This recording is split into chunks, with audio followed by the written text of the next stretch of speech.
Director Sam Raimi made Doctor Strange and the Multiverse of Madness into a trippy visual feast, but if you're going back for seconds, which scenes deserve a closer look? A viewing guide for round 2 straight ahead.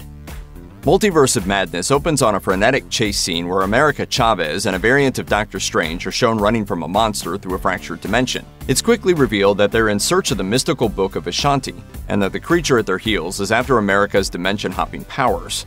Your first time through, though, this info comes pretty fast and furious, and it isn't revealed until later that Scarlet Witch is actually the one behind the monster's attack. Going through the opening sequence a second time, a number of things become clearer. You can really take in the design of the monster chasing them, which has a cool ethereal look. The scene also drives home just how driven Scarlet Witch is to claim America's powers. The battle in New York City quickly sets the tone for the kind of action viewers can expect throughout, and there are a lot of little touches that make it a fun rewatch. The tag team fighting style of Doctor Strange and Wong is entertaining, and they each make creative use of their spell arsenals during the fight. There are also some distinct bits of Sam Raimi flair, such as the brutal kill shot where Strange pulls the monster's giant eye straight out of its body.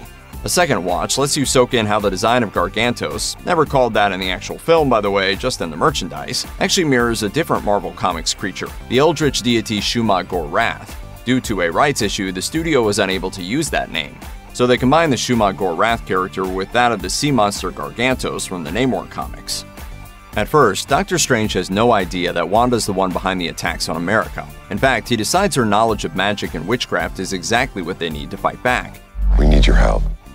Strange journeys to Wanda's remote home to try to recruit her for the mission, finding her in an idyllic orchard with no signs of her old life. She suggests that America comes and stays with her, but she makes one big slip-up, dropping America's name before she actually hears it from Steven.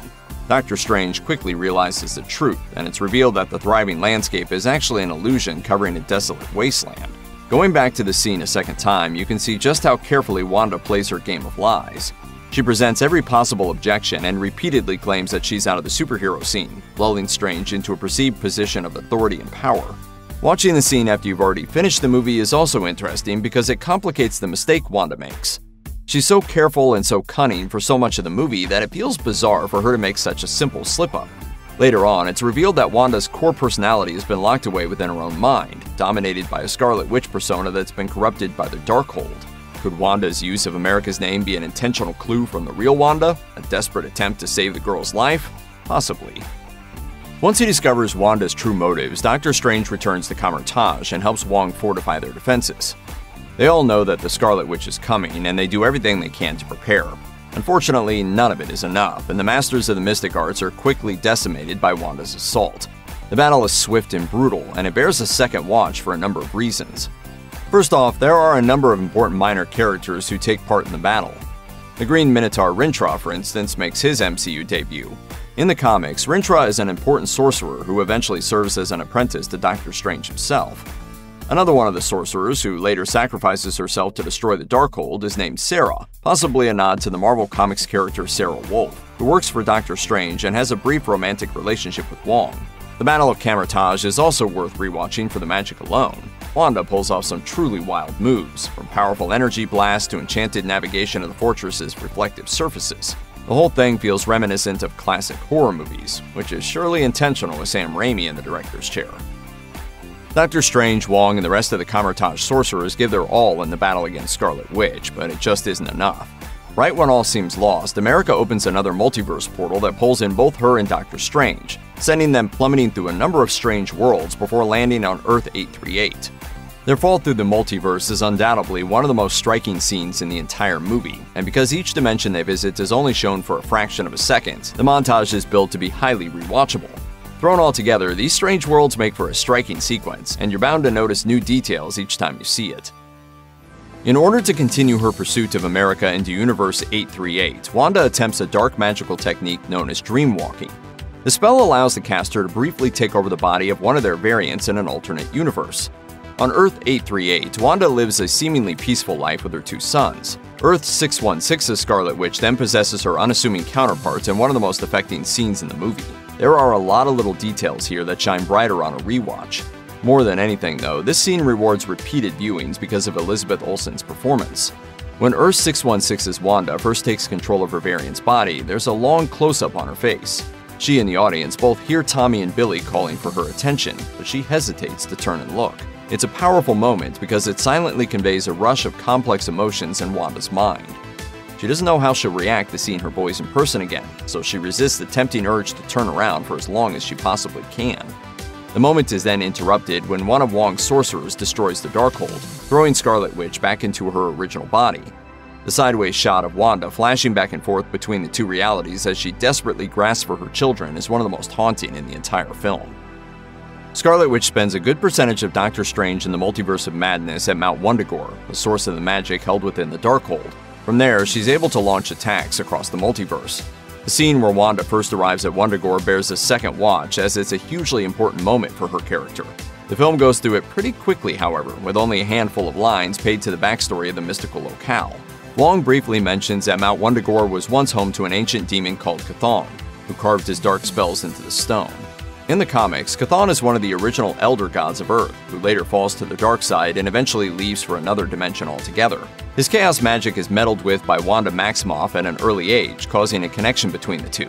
The MCU has yet to fully explain how its version of Wanda became exposed to chaos magic, but WandaVision makes it pretty clear that she had the ability before being subjected to Hydra's Infinity Stone experiments.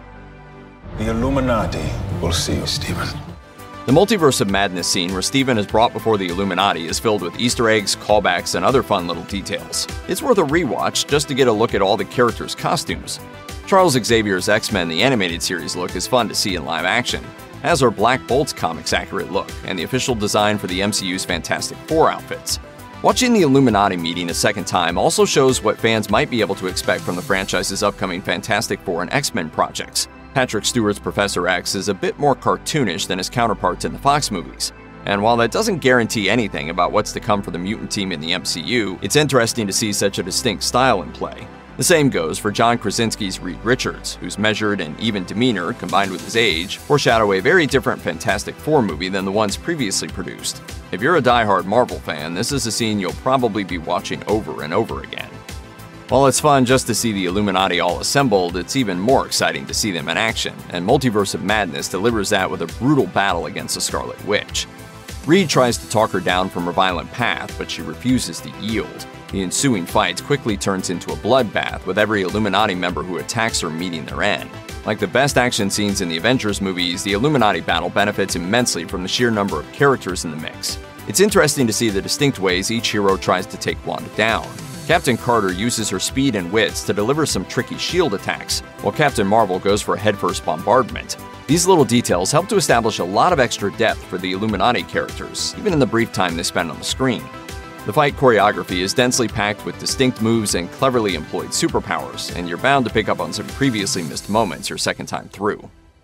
The fight between Scarlet Witch and the Illuminati is exciting to be sure, but it's far from the most stylish action scene in Doctor Strange in the Multiverse of Madness. That honor belongs to a later duel fought between the Stephen Strange of Earth 616 and his sinister doppelganger. Things just got out of hand. The two meet in a desolate tower, standing alone in a universe demolished by an incursion.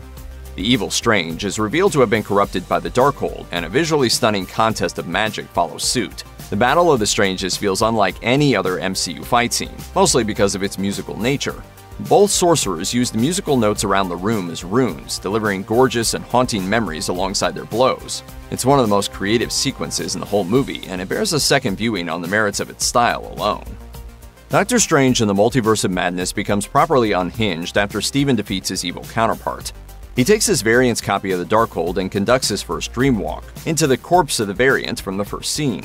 His necromancy is then detected by an army of ghouls who Strange calls the Souls of the Damned. After a brief struggle, Strange brings the ghouls under his control and uses them as wings to fly up Mount Wundagore. Sam Raimi's influence is on full display during this scene, and not just because summoning the dead with dark rituals is basically the whole plot of the Evil Dead franchise. The director's style is also intensely evident in the body horror and the campiness of it all. The absurd tone of the necromancy sequence makes it a great rewatch, but a second viewing also helps it just make more sense. The, strangeness of it all makes the whole zombies and ghosts things a bit hard to follow the first time through. MCU post-credit scenes tend to set up big things, and the one in Doctor Strange in the Multiverse of Madness is no exception. While walking down the street, Doctor Strange is accosted by a woman named Clea, played by Charlize Theron, clad in purple warrior garb and wielding an impressive blade. She recruits Stephen for a mission to fix a multiverse incursion, and slices open a portal to an alternate dimension for them to travel through. In the comics, Clea is a hugely important character to Doctor Strange's core story. She fights alongside him in several battles against Dormammu, and even marries him later on, though her extensive time spent in her home realm of the Dark Dimension puts a strain on their relationship. If you watch the scene a second time, you'll notice that the universe she opens a portal to looks a lot like the MCU's Dark Dimension. That would mean both that Clea's origin story is staying consistent with the comics, and that Dormammu may be back as the big bad of Doctor Strange 3. Check out one of our newest videos right here. Plus, even more Looper videos about Doctor Strange 2 are coming soon. Subscribe to our YouTube channel and hit the bell so you don't miss a single one.